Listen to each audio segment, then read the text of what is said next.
Welcome to the Rev Engine podcast, where we help B2B CEOs and revenue leaders get clarity on how to align sales and marketing, build a high-performing revenue engine, and accelerate revenue growth for their organizations. I'm your host, Jeff Davis, author of award-winning book Create Togetherness and founder of Rev Engine. Hello, everybody. It is Jeff Davis with another episode of the Rev Engine podcast, where we help B2B CEOs and revenue leaders align sales and marketing, transform the revenue engine, and accelerate revenue growth. Today's guest is Callan Young. She is the CMO of On24. Excited to talk to her about some things around transformation and as a marketing leader, how she's looking at enabling her team, thinking about things different, adjusting her go-to-market strategy, etc. Just a little bit of a note, On24 is a software platform that enables companies to deliver content experiences that drive engagement, generate first-party data, and deliver revenue growth. So we will definitely dive into some of those conversations or topics, I should say, as we dive into the conversation. But Callan, I wanted to give you a little time and space to share your journey, who you are, what you do, so people have a little bit of context of who you are, and then we'll jump into the conversation. Wonderful. Thank you for the introduction, Jeff. Absolutely. I'm excited to be here today to talk to everybody about how digital right is truly transforming marketing and marketers. I'm Callan Young. I've been in the B2B tech space for the last 12 years. I've successfully led 2 companies through some sort of transaction, whether that was an IPO or a sale. I come from the demand gen side of the house. I really grew up on the demand gen, aligning with sales and go-to-marketing teams and really figuring out how to hit revenue growth targets as high as 60% year over year. As a senior leader, I always like to give this background as I'm answering questions and as we're going to have the discussion today, is I've successfully navigated, whether it's a VC or private equity background, or even most recently, right, at On24 with that public background. So excited to be here and to have a conversation. Yeah, I love your varied experiences. And for our listeners who are stereotypically mid-market and large organizations, sales leaders, marketing leaders, CEOs, some CROs as well, I think having this cross-functional conversation is so important because, as you know this, transforming your go-to-market strategy is more than just marketing. It's more than just sales. It has to be a collective effort. So I love folks that have gone through and navigated like these challenging kind of environments and really have come out on top, because I think you've learned so much and proven that you can think on your feet, so to say, and adjust and be agile. So my first question really is around kind of that go-to-market transformation. So how do you propose that marketers really think about shifting to what I like to call a digital first go-to-market strategy? Because we know that how buyers buy has changed. And if you're continuing to deploy, I would say, traditional marketing tactics, it's not going to be enough. So I want to get your thoughts on how do you actually make that shift happen? I think we've got to get out of those traditional marketing tactics, like you said, right? We can't just think about getting a conversion anymore or getting a name. That's not modern marketing. That's not going to help us align to that go-to-market and digital first approach. We need to really align with what are we doing and how are we navigating and engaging people across the entire customer lifecycle at the end of the day, right? So what is that digital footprint? What do we need to do? How do we really need to position ourselves as the trusted advisor and really meet people where they're at? Whether they're at the beginning of their education journey, they're a customer of ours all the way through. I've kind of been bubbling up and things as I've been talking to boards and having conversations with executives of marketing teams really need to have a handle around seeing more, winning more, and keeping more, right? Mm-hmm. So how are we seeing more? How are we engaging people? How are we engaging people who are making decisions in the digital world in order to make sure that our sales teams, right, have enough pipeline to be able to hit our targets? How are we helping win more? How are we helping people who are trying to make decisions really come to that decision at the end of the day and want to be a partner with your company and your organization? And then how are we helping keep more? So how are we helping continue to evolve people and engage people to give them the resources and the materials they need to be successful in whatever business outcomes they're trying to drive? So that's really where I've taken and shifted my marketing organizations I've led to make sure that we really are partnering in a digital first way from a go-to-market perspective. And you said something that I stereotypically hear talked about on the sales side of the house. And I would argue, I probably even wrote about it in that way in my book, Create Togetherness, trusted advisor. We many times talk about the salesperson being seen as not a salesperson, but a trusted advisor. But there's a spin there for how marketing teams should be thinking about trusted advisor. Tell me more about what you mean by that. I want to unpack that a little bit. when you think about your salespeople and you think about your customer teams, they need to be able to establish themselves as a trusted advisor, right? To have that conversation, to have the like, why should I even be talking to you at the end of the day? And the more that we can present our teams in that way and give them the materials to be able to do that, that's going to help set those teams up for success. But taking that one step further, how can your brand be looked at as the trusted advisor? Whether somebody decides to buy from you or not, or to partner with you or not, at the end of the day, them identifying the brand of like, hey, they're the industry leader and they're the best practice. How I like to do this is to figure out what kind of data does my company have that can add value to my end user and the audience at the end of the day? Can I give them something unique to make them run their business better or to make them be able to do their job better? And then to start that feed of data in thought leadership kind of publication to really start to be that trusted advisor for the industry or the space that you're in. Now, I don't know if you've heard a lot about this, but I've heard a lot of marketers tend to be in smaller organizations, but not necessarily, maybe even sometimes more traditional organizations, that their leadership struggles with producing content that's not branded. Are you hearing the same thing? Let's start there first and foremost. I might not be hearing the same thing because I've never kind of led with that kind of strategy, but I could definitely see how it is a strategy. I just, to kind of add to that, I think COVID gave us an opportunity to get away from that, to really switch into this, how can we help? And I think if you're taking a step back and just saying, am I making content that's going to help? How is this going to help the reader? How is this going to help the person consuming it?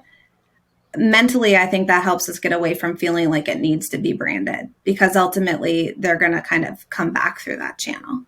Yeah, I agree with you. I mean, I've had several conversations and they tend to be what I call kind of legacy industries. So we're talking about manufacturing, industrial products, trucking, logistics. And I'm obviously not saying all of them, but I think there is an opportunity there for them to better understand that everything doesn't have to be branded. And when, to your point, when you educate the market on those unique opportunities from your unique perspective, it will eventually get attributed to you and they will see you as that trusted advisor, as you talked about. And then that will lead to better engagement and obviously driving revenue. So it's good that you're not hearing it. I engage and interact with across different industries. So I hear it from different industries. So it's good that you're not hearing it. When thinking about this kind of digital first approach, are you hiring differently? Are you upskilling marketers in a different way? How are you developing and curating the talent you need? Because the ask is different than what we used to do, right? The marketer needs to be different skill set. How are you approaching that? I think I'm hiring, we've gone kind of back and forth in this of, do you need somebody who's really deep in expertise? Do you need that centralized model? I definitely think that there's a need for that within the organization. But over the past couple of years, I think we've led too deep in that. So what unfortunately I think that has maybe caused is to have somebody part of, hey, I have this one part of the process, right? And they're going really deep. And maybe it's my background and where I've come from of needing to be more agile. I've been switching to hire people who are more holistic and accountable to outcomes, right? They can get from point A and they can figure out how to get from point B. They can leverage people who have the deep expertise, but can really drive to a program or an outcome that we're trying to run to. So I've kind of shifted in trying to balance the team with both perspectives, because as I've come into organizations and as I've been trying to scale and get companies back to the revenue growth targets that they want to hit, I've noticed that we really water down the outcomes because nobody feels accountable to that last kind of final approach. And I think that's a huge risk to businesses if your marketing teams don't understand how they're driving to or how they're able to contribute, right, to success. Yeah. And that theme around accountability, how are you instilling more accountability on the marketing side of the house? I know I was in a podcast, this is many, many years ago, like probably a year or two after I started my work around sales marketing alignment. And I was on a sales podcast and I talked about that historically, marketing teams have been call centers. And the host was really actually surprised. He was like, what do you mean? I said, well, historically, and again, this is macro level, we didn't talk about ROI. It was like, did you spend budget? And we just were kind of looked at as like the cost of goods of generating revenue, right? That has since changed in many industries. But I think this idea of accountability, there's still room to grow. Even I think in some organizations where marketing is thinking more about looking toward revenue or taking on a revenue number, are they really distilling that accountability on the marketing side of the house into frontline marketers? So I'm interested in kind of your perspective on how you've done that and how you look at that. Yeah, I really think it's like looking across your team and kind of how I opened it up with seeing more and winning more, keep more, right? See more, pipeline revenue targets, win more, win rates, keep more, whether that's NPS, whether that's reducing churn, right? Like you can align your marketers to a business success, right? And at the end of the day, then what I like to do is show the team and educate the team, whether that's on a weekly or monthly basis of, hey, here's how we're tracking in this to our targets and our goals. Yep. What are we doing with our programs and the things that we're working on and prioritizing in order to impact that? And we kind of switch it into like more of a, hey, this program didn't hit the mark. How can we optimize it? And people feel comfortable bringing new ideas or saying, oh, I think I can get more out of this, or they share their failures. I think in organizations, sometimes we get scared of saying, hey, this didn't work at the end of the day. But I like to encourage that from a leadership team and to people to feel comfortable sharing it openly with their peers, because then we're going to all learn from each other. We're going to learn from what went really well, but we're also going to learn from what didn't go well. And it's that constant kind of, I guess, cadence of let's look at the data, let's talk about how can we optimize and talk about how we can do something differently moving forward. So that's how I try to ingrain it in the teams, is making space to be able to have those conversations on a consistent basis.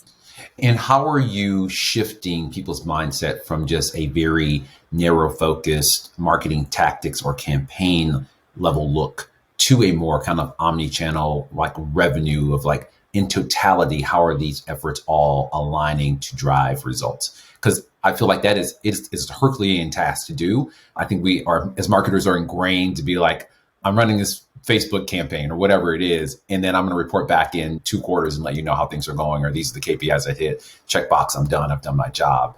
But that's not what's necessary to win in the future. So curious how you're making that shift, because I think it's a tough one. It's really hard and it's really intentional. And I feel like you have to schedule it on your calendar at the end of it. So I try to, whether we're annually planning or you plan for 6 months or you plan for a quarter, depending on the dynamics within your business and kind of like where you sit, I try to make the teams plan together. And it probably takes them, you could argue that it takes them out of being productive for a couple of days. But I think getting that alignment of like, okay, here's our integrated plan. Here's how I'm plugging into that plan. Here's what we're doing together to get that agreement to make sure everything has a thread up. Then when you're talking about performance, people have a better idea of like, oh, this is how I plugged in. I might just be the social media person, but I know that we're doing this broader campaign and we have this broader plan because I went through the planning process with everybody. So now I feel more accountable to the outcome. Because whereas the team, then we're starting kind of these check-ins to say, is it performing? Is it not? And it really gives that person that, I think it levels up people to feel like they have more importance and they're driving and doing good things in the organization. So I've tried to incorporate the teams across all levels, whether they're VPs, directors, individual contributors, to take them through some sort of a planning process to really get that alignment and commitment versus just telling them what to do. And I like that because it goes beyond just accountability to my tactic or my channel is contributing to a larger effort. And although like at the end of the day, I'm not necessarily directly responsible for revenue, I can see that social media campaign led to this, which turned into this, which turned into this. And then I feel somehow connected to that ultimate outcome versus me just focusing on my channel metrics. Correct. And it takes kind of those fringe groups that wouldn't traditionally feel associated to maybe a revenue outcome, like the graphic design team, right? Mm-hmm. Or social media. And it allows them to see like, oh, if I really think about optimizing this, maybe I can get more. How can I take my expertise and try to get better results? Do I need to design ads differently in order to help the digital team to be able to drive better conversions? And I think just opening up that mindset and getting people to think a little bit differently of it, I've seen a lot of success. I'd rather take a little bit of time to plan because I think it's going to get better alignment and drive better results at the end of the day. And I've seen that transpire in organizations. And how are you thinking about on the sales side of the house, right? Where a lot of times they just see the outcome, a lead, whatever that looks like. How are you, I think, showing them that you're taking a more holistic approach, and B, getting them involved and contributing to that? Because I think their buy-in is really important, but also holding them accountable for doing things a little differently than they stereotypically have in the past. Yeah. So there's something a little different at On24 that we're doing. So, and just to kind of give this background, and as the CEO is listening in and the leader is listening in, really thinking about this if you're trying to drive tighter alignment of your go-to-market teams. So I'm on the hook for 100% of the pipeline. Okay. I don't have to drive 100% of the pipeline through inbound, like marketing driven channels, but I'm on the hook for, okay, as a business, what is the strategy that we're going to do to make sure we're hitting our pipeline targets for our go-to-market teams in order for them to hit? Okay. So I'm stepping up and I'm forecasting and saying, okay, this is what I think we need to do based on our investment. This is how much we're going to potentially need to see from more of a traditional outbound motion. And here's what I think we're going to be able to expect from a marketing kind of supported and driven motion. And then really driving all of our go-to-market teams and holding them accountable to hitting those targets. So I've done this in my last 2 organizations, taken on that number as the executive leader from a business perspective. So that's interesting, because I think that especially outside of tech, that's a very different approach. And I could probably potentially argue in tech, I don't know that everybody is doing that either. I don't think it's that common. I've probably at 20%, 1 in 5 people, maybe even a little bit less, but it's a different approach. I mean, it takes, I think, a different thought process and a different partnership model across your go-to-market teams. But I also think it stops finger pointing a little bit and really thinks and takes a step back of a holistic strategy. As an executive team and as a leadership team, we should be able to say, like, hey, if we need to get more pipeline or we need to get more coverage, right, to help us hit our revenue targets, where are we going to invest that? Yeah. And having a more holistic view, I think, really helps bring the leaders to the table to have a strategic conversation of that and the data and the insight. So then your pipeline number, I'm assuming, is related to, or you back into that from the sales leader's commitment to revenue. Correct. Yes. Okay. Which makes sense, because we've had a conversation. It still blows my mind that we don't do this. Well, I should say not everybody does it. Is like this cascade backwards that like leads up to the overall like revenue goal. Because what I found is that when you, and a lot of organizations do this, you create marketing goals in a silo outside of sales. There's not a cascading effect. If I miss my number, I'm causing a downhill ripple effect. We might do that with kind of like leads or whatever, but I feel like that's very soft, and that those goals should be interconnected. So if, to your point, if I'm hitting my pipeline revenue goals and sales doesn't pull those deals through, that's a conversation. Yeah. I mean, we're not winning at the end of the day then. Right. And there's something that needs to be talked about. Maybe it's sales effectiveness, but if we've agreed this is my pipeline contribution in order to enable you to do X, Y, Z, and that doesn't happen, I think, to your point, it avoids finger pointing, because we've agreed on this contribution to the pipeline. We've hit that. Sales leader, let's talk about what you need to do differently. Correct. And maybe, hey, this is all the business is going to be able to fund, right? Like this much pipeline coverage. And that's the conversation that the executive team needs to have at the end of the day as a group. And okay, if this is all we can fund, what do we want to do to expedite and optimize the sales process, right? And it really kind of changes and tackles the conversation in a different way, to your point. Yeah, I love that. So talking about transformation, I want to think through kind of how you looked at your tech stack, your market tech stack. We'll start there first, probably shift over to revenue tech stack, because I'm seeing a lot of like just a lot of redundant tools and too many tools and tools pulling people out of workflow, et cetera, et cetera. But we've had conversations offline around like the difference between looking at the tech stack as a tactic versus leveraging it as a strategy. So tell me how you're approaching it, how you're looking at that, because it's an interesting concept that I had not really heard of before, but I like it. Yeah, I was smiling when you were kind of leading into this question. Like, you can't just buy an account-based marketing tool and say you do account-based marketing. What are you talking about? If I bought it, that's what we're doing. It's funny. And I really think you need to take a step back right at the end of the day and know what you want to optimize for. Like, what goal are you trying to drive? What kind of tech do you think that you need to get there? And then what is that strategy that you're implementing? There was this report I was reading the other day. I forget what it was, if it was like a 4-star Gartner report, but it was like 30% of tech becomes shelfware, right? To your point, 100%. Jeff, it's like, because you're creating these unnecessary complexities that don't need to be there. Yeah.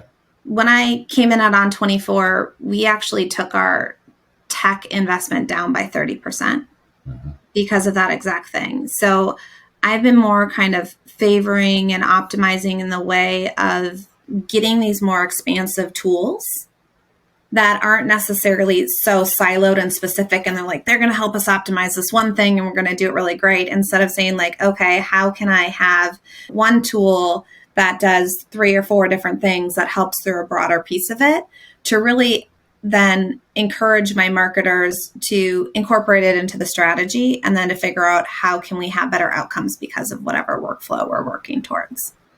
Yeah, we had Dan Siley on the podcast. He's the CEO of Vendor Mutual, and he talks a lot about this, in that you get to a point where you have so many tools, you actually negatively impact your productivity because you're pulling people out of workflow, things are redundant, et cetera. How have you approached, whether in other organizations or just based on your knowledge, sitting down with sales to get aligned on what is actually in the revenue tech stack? Because the 30% actually makes 100% sense to me. But I also think that when sales and marketing buy tech in silos, you end up either buying things that are not compatible or buying platforms that could have been leveraged across the two, and that there's a redundancy. So how are you looking at it as a marketing leader, sitting down with sales and saying like, look, let's think about this holistically as a revenue tech stack, not just a sales tech stack and a marketing tech stack? We're looking across it, and we're even looking across our customer success teams, right? Like when you look at a marketing org, a sales org, and a customer success team, we can have a baseline set of products. So we're definitely doing that. We're definitely aligning on it. I think it's mission critical, whether you have a revenue operations leader or you're asking your finance group or those 3 leaders to come together potentially to come up with a solution. I definitely think that's imperative.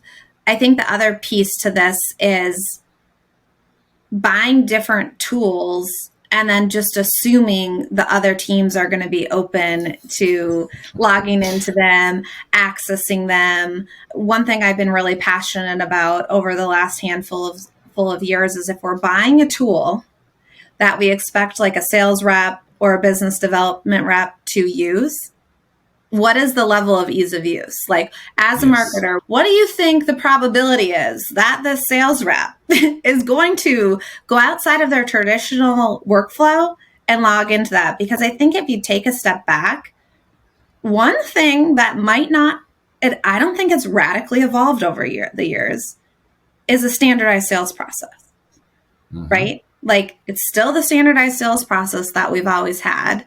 Yes, you can maybe get them to log into 1 or 2 things, but if we're all of a sudden like, hey, you got to do these 5 additional things and it's really going to help you, that I highly doubt that they're going to be willing to do that. So we're always looking for tools that don't disrupt their process, but can add value as they're moving through. I think it's such a smart approach. This is one of the reasons I argue continuously that marketing leaders need to either spend time in sales or be working very closely. And I don't mean just sales leaders, actual sellers. I think one of the things when I transitioned to marketing from sales, and it was a much tougher transition than I thought it was going to be, but that's another conversation for another podcast. I was always kind of the squeaky wheel that had that perspective of sales is not going to do this. And a lot of marketers, traditional marketers, super smart, that have never been in sales, have this very idealistic viewpoint of what salespeople are going to do, because they haven't really sat either on the phone with them or in the car with them to understand what it takes in order to make a sales call. Pre-call planning, actually setting up demos, all of that sort of stuff. It just seems kind of like a black box to a lot of marketers. And so what I tell people is, at the end of the day, salespeople are on the hook for driving revenue. This is how they pay their rent, mortgage, etc. They are going to find the least path of resistance in order to do that. And if you are creating hurdles that to them don't provide value, And sometimes they do, but marketing is not always great at articulating that value. Like we have our kind of marketing speak and we're like, oh, this is going to XYZ. And the salespeople are like, is it going to help me sell more? Because at the end of the day, that's all I really care about. So either it doesn't help them sell more, or if it does, you haven't articulated it. So I love that you are thinking in that way of how does this impact the workflow of the seller, and is it going to be worth the time that they have to invest to pull them out of what they're doing? And you have to, a lot of times, prove that to them. Mm-hmm. Definitely proving it to them and kind of being forward thinking and transparent with them. So if there is a way you get a technology that integrates directly into kind of their day-to-day workflow, that's going to be the best. But to your point, if you're getting something that's like, hey, you should really log into this, or you should start to look at this, then you really need to make sure you're enabling them and explaining to them the value of how this is going to help them get more revenue, or else it's never going to work. I also think kind of another weapon for marketing leaders and executives when talking to go-to-market teams is taking a minute to just figure out how you're explaining what you're handing off, right? Like if you're handing off leads from a program, or you're asking them to do something, like how you enable and how you communicate with your go-to-market teams could be the difference from getting a 1% uplift from that program or that initiative, or a 30%, because if you can better capture their attention, to your point, why is this important? How is this going to help me get more revenue, or to be able to have more conversations? If you can capture somebody's attention in a 5-minute presentation, that could make your programs and your ability to scale a night and day difference. 100%. I think some of the best advice I got early in my career as a marketer was that the external campaign is as important as the internal campaign, especially when you're trying to get sales to do something different or to engage outside of their stereotypical workflow, obviously talking to customers.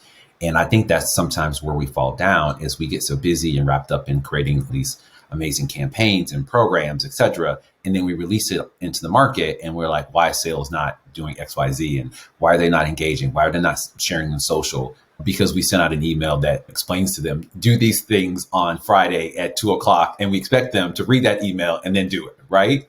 So I think one of the things I would definitely put at the top of my list as far as how do you engage sales in different ways, a marketing leader or as a marketing team, is what is the internal selling like campaign to get, sales excited and show value. And one of the things that I did and got through that coaching was to get them involved really super early in the development of whatever you're doing. And the reason that it helped me was it allowed me to understand what they define as value, and also what like a perfect program campaign looked like to them. A lot of times, and I come from healthcare, we can't do everything that they're asking for because it's just out of compliance, right? But at least I know how to articulate it, and then can use those early kind of conversations and folks that gave me feedback as ambassadors to actually release that program into the field. And if it's working for one person, everybody's going to want it.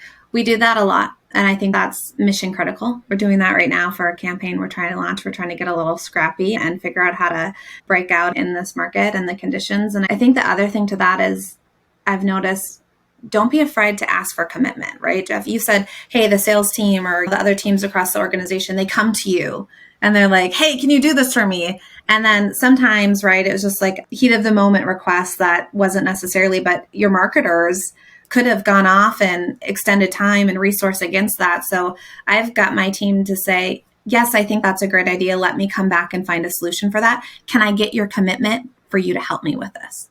And then I have them be silent and wait for the sales leader or the person who came from them to say, yes, you have my commitment. But it also gives them an option to opt out and say, actually, no, I don't have time to commit to this.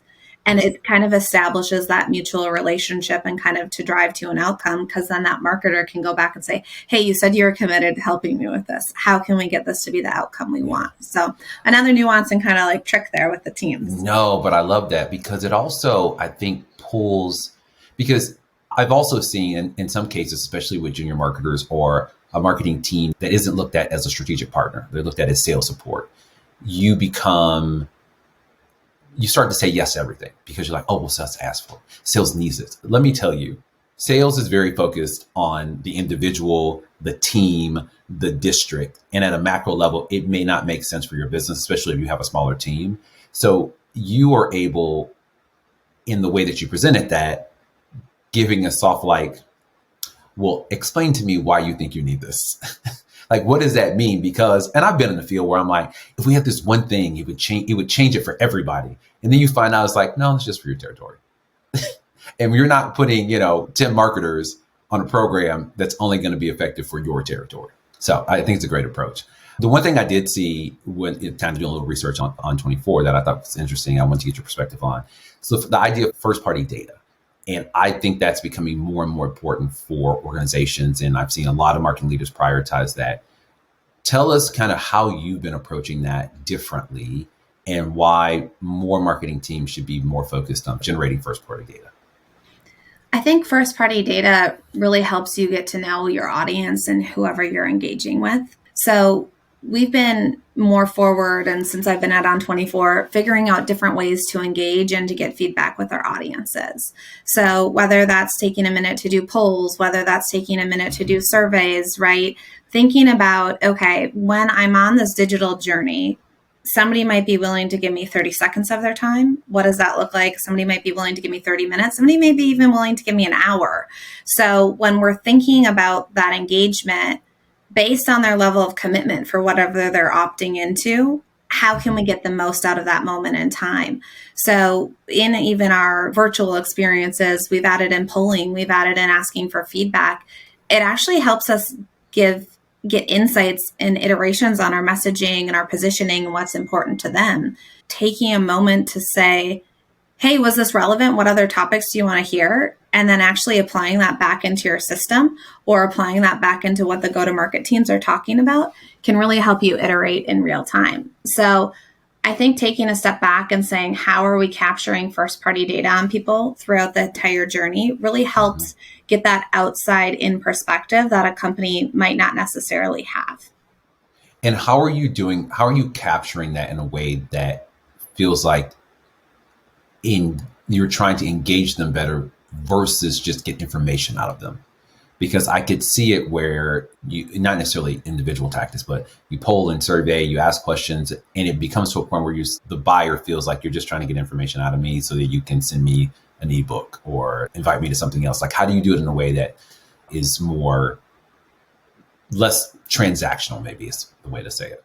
Less kind of like in your face. I think it's just more the industry and the thought leadership feedback, right? Like, what are you hearing? How are you hearing these things? Like, if we were having a conversation and we were using the On24 platform, it might be like, how aligned do you feel like your sales and marketing and your revenue teams are, right? And just getting that pulling in that data. And I think to your point, then it goes back to how are you aggregating that information and those insights and going back to how you can help them. So we're even doing, when we're talking to our audience, we're doing the same kind of industry leadership poll questions. And then what we're doing is taking that information and publishing it on a quarterly basis to say, here's kind of the temperature of the market. So we're not necessarily pulling them to say, hey, do you want to learn more about On24? Or do you want to speak to somebody? It's more higher up, like pain point, market trends, industry data that we're trying to then use to say, okay, this person is mature in their process or they're not mature in their process, or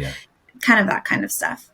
So I think this is interesting. It goes back to what we talked about before about becoming a trusted advisor in sharing information that you uniquely can provide to the marketplace, because of course you're going to use it to kind of understand and segment and all the kind of traditional things that we do. But I think where you can take it to the next level and be proactively thinking of is how can we synthesize these insights and share it to the market in a way where they can receive value from it and see us as a thought leader. And I think that going into whether it be like a webinar or an event, whatever it may be, gives you a different lens perspective on why you are trying to get that information and knowing that you're going to spin it out via an ebook or whatever that is. Related to that, when you think about data and creating a holistic view of the buyer, so this is across the entire revenue engine, as we call it, how are you approaching that so that you can start to get this data and interactions out of silos? And specifically, I'm thinking of like, and this is for everybody, but salespeople, how can they have a more holistic view of the buyer and how they've engaged with the organization? Yeah, I think that's critical, right? Of figuring out how can we get all these data points against one person and show it in a digestible way. And I think there's tools that definitely do that. But again, I think it's teaching sales reps and customer success teams how to find this information and whatever tools and technology they're using so they can really tell that story. So figuring out, right, the best way, to your point, Jeff, to visualize it, and then to say, what are the key data points that we want to capture throughout the customer journey? Maybe it's, hey, we're onboarding this person, so we want to get these 3 questions so we can baseline it. So when our expansion teams come in or our sales reps come in, right, 6 months from now, they want to be able to have this conversation. So I'd say taking a step back, right, figuring out how to architect and show the data of how somebody is engaging with you. But then also as a company agreeing on, hey, these are the key data points that we want to try to capture throughout the customer lifecycle and journey. And this is how who's ever accessing and viewing that data can then use that to better do their job is key. I kind of like to take it from 2 different approaches: the external engagement and capturing that, but then also what are those data points and those milestones internally that we want to be able to tell across that entire lifecycle and that journey. Yeah, super helpful. I'll end our conversation on kind of a big question. The market is really crowded, and I've talked about this on LinkedIn. There's pros and cons. I shouldn't say there's pros to COVID. COVID impacted us in many ways. Let's start there. One of which, everybody had to start pushing digital, and it created this tsunami of digital content. Not all of it was good, but digital content on top of, let's just call a spade, on top of buyers. And a lot of the companies that were already pretty proficient in it continued probably ramping up, but you had all these new entrants of companies that had never done digital, and they just said, spitting stuff out. And that created a lot of white noise. And so tactics that we were doing prior to COVID may no longer be working. And so one of the things I know you and your team at On21 are really focused on is like creating really great and engaging experiences. So I want to, at a high level, what are things that organizations can look at, specifically, obviously, the revenue engine, the go-to-market teams, about leveling up their experiences? What are the kind of key things they should be thinking about in order to do it differently than they historically have done? Yeah, no, I think figuring out how to be like as interactive and as energetic as possible is something key. So as you're thinking about your experiences, or as you're thinking about how you're engaging with people digitally, is it a 2-way conversation, right? And how can you do that at scale? So I would definitely say making sure that you are leaning into the how can you help and what are the insights and the takeaway versus just reading through a script.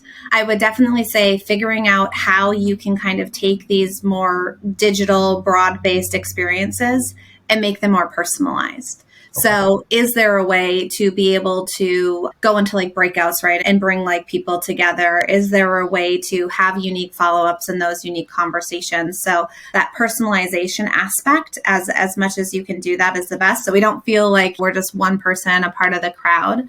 And I really think about, how are you extending the life of your digital experiences in programs? Somebody might not, a doctor, for example, might not be able to attend a live virtual event at noon.